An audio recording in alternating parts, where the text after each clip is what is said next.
Hello and welcome to another YouTube video. I wanted to start this video with just giving a quick shout out to the sponsors who have supported me on this journey of powerlifting.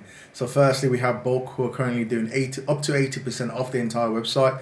Code AMJED gets you up to that discounted amount, which is pretty insane. And then also my affiliate link is in the description below if you want to support me as an athlete on my journey.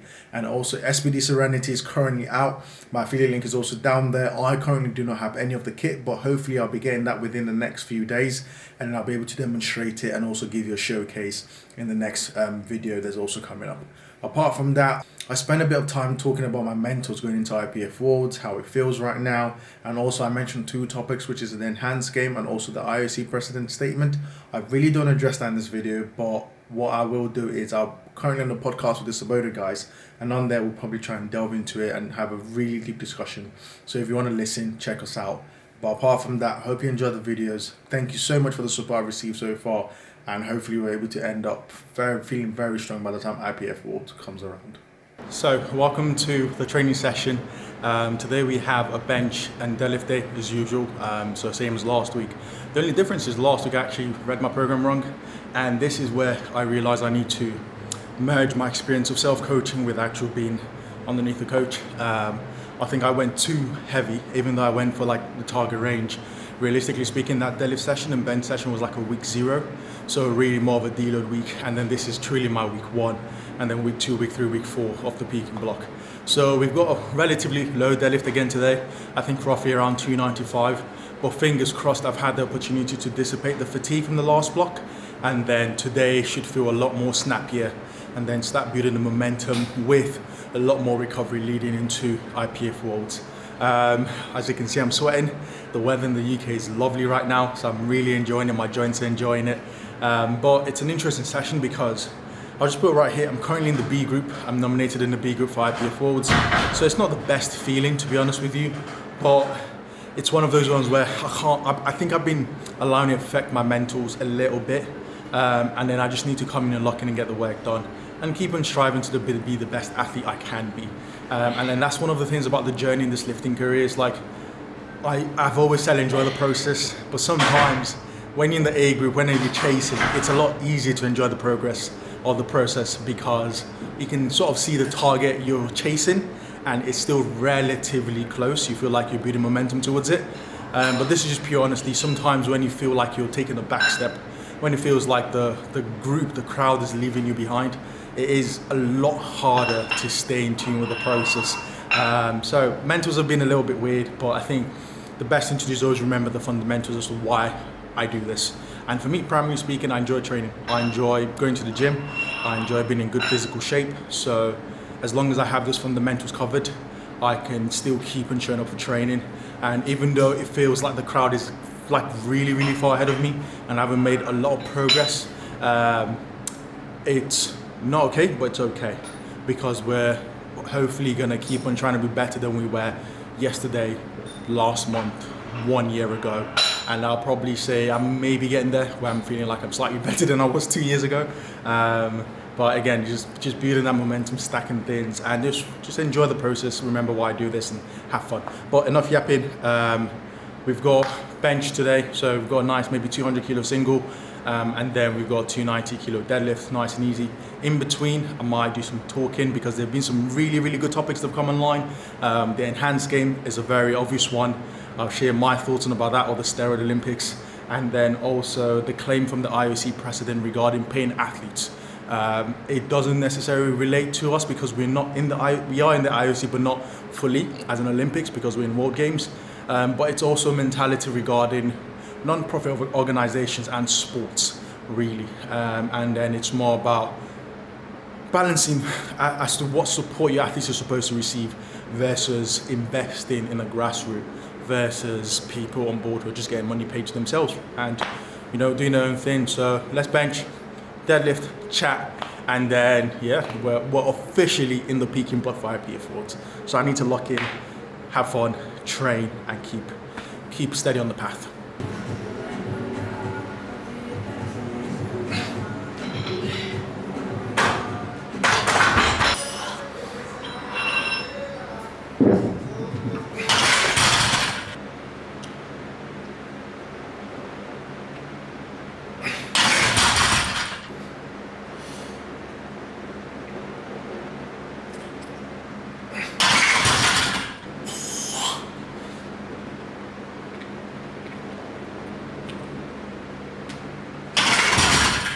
we've just hit the last one with 190 kilos, which I'll say overall moved okay. I think the range is supposed to be 190 to 200. I think I'll just do 197.5. I don't think there's any point doing the 200. It's sort of better for me just to pull back. I'd love to do 200, but there's almost no point in doing that 2.5 kilo jump. And so I've just paced myself for bigger jumps later on. Ideally, I want to be opening with 205. It's sort of the goal, especially for when I want to end up on bench. So really, I should be in for 200, but I think it's better just to hit a very nice, easy, clean single with a pause, and then just sort of keep on building that positive momentum, because it's literally just week one. So I'm really happy, even with the 190, I think that was clean. If you've seen, I've gone without wrist straps, just because I've been dealing with like some shoulder discomfort on the on rack. For some reason, when I bench without wrist straps, it's a lot more comfortable. So we're running with it, see how everything goes. Everything feels nice and solid. Could work on the descent a little bit quicker, but that's fine. Let's lock in, hit 197.5. I've got back downs, and then I'll have deadlifts, and then I'll give my thoughts on the steroids Olympics. So let's see how everything goes.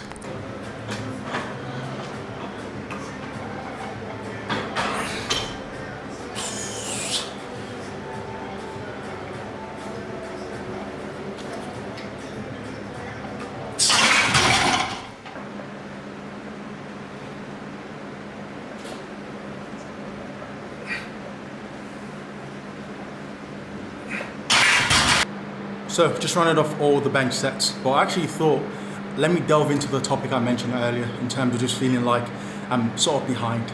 I kind of have this moments once in a while, very, very long period, but I do have them once in a while. And I think most powerlifters do, because as much as you say comparison is a thief of joy, comparison also motivates you to want to push, and also it's a competition, so you will always compare yourself against others to some extent, although realistically speaking the competition should be between you and yourself. But this is where I think I have good intrinsic, like internal motivation, but sometimes external motivation helps a lot. And there's one video I always reference whenever I'm sort of in this lull period, and I've got a little TikTok video playing in the background, but it's in conjunction, and I'll play that in the background as I'm warming up for deadlifts, and just let the audio do its thing. I think it really speaks to not only enjoying the process, but reinforcing that mentality and expectation, and understanding that your journey, although the end goal might be the same, or you sort of targeting the same end goal as other people, your journey or your process will be completely different, and you need to be confident in that. So I'll let the video play in the background while I'm on for deadlifts, and then drop your comments, let me know if you like it, and then yeah, we'll talk about the additional more fun stuff after deadlifts is done. My question was always, could I become committed to the process of what I was doing without being emotionally attached to the results of what I was doing? In other words, if I didn't get what I thought I was going to get, can I still show up and be just as dedicated, just as committed, and just as on fire as I was at day one? Right? Because everybody knows how to respond when they get what they're supposed to get and things go the way it's supposed to go. I think that's the reason the quote says you judge the character of a person not by where they stand in times of comfort and convenience. You judge the character of a person by where they stand in times of challenge and controversy. You got some of the most brilliant people on the face of this planet. When they hit adversity, they can't fight themselves out of a paper bag. And it's not even that they don't have the will, like they got it. It's that the perspective about the adversity isn't right. And I firmly believe perspective drives performance every day of the week. How an individual view what they do will always affect how they do what they do.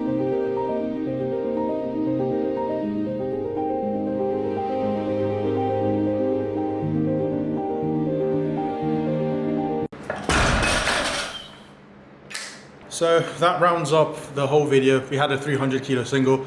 I bumped up by 5 kilos because why not? It wasn't the smoothest, and like technically, I think I was just too in front of the bar rather than being perfectly over it. Little minor things that happen, like once you pull really heavy and then you sort of go really light, and then everything just goes out of whack. So I'll show, like, I think I was a little bit better on my back off set. On my top set I was just a bit too leaned over and had to fight back. While my back off, I think I was a little bit more perfectly over the bar. But again, as the weights get heavier, perfection is not the chase. It's more like just making sure that you don't expose any weaknesses you have. And mine will always be the luck out after my knees, just be in a comfortable position I can push through and execute. Off the floor, I'm always great. So we had 300 kilo deadlift, and then we had 235 back off. So my back off strength is horrendous, but that's a different conversation to have entirely. But I think what I wanted to cover in this section was there's going to be the enhanced game and what my view of it was. I think a lot of people underestimate. I know I'll come on here and I say genetics matter, or I'm 6 out of 10 or whatever.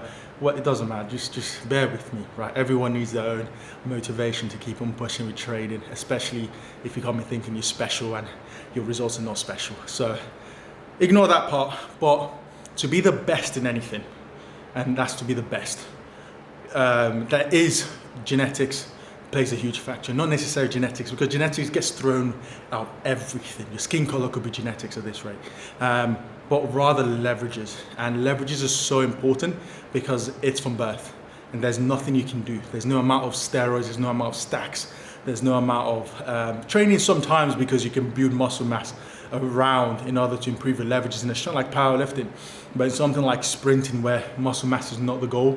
More muscle mass is not necessarily going to improve your speed. Things like that matter. In basketball, if you're 6'5", you're 6'5". You can be 5'4", and the only thing you can do is train your muscles to have a high vertical, but the heavier you get, the harder it is to jump.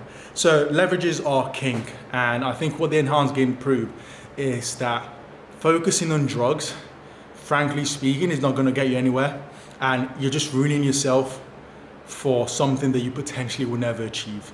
And that might seem demoralizing, and I think really it takes away the ethos of sports, because sports and competitive sport is about comparing yourself, firstly to yourself and being better, but also to a group of people and using that as motivational to chase a goal that could be a long time or a lifetime path of staying active and staying fit, and using your leverages, your God-given talent to compete and be a role model for others to emulate you with the discipline you apply to this one specific activity, where you get to compare yourself against others, but more importantly against yourself, because it's a journey from where you start to where you are. So people can look at that and emulate that discipline, that process mindset, that intensity and that dedication.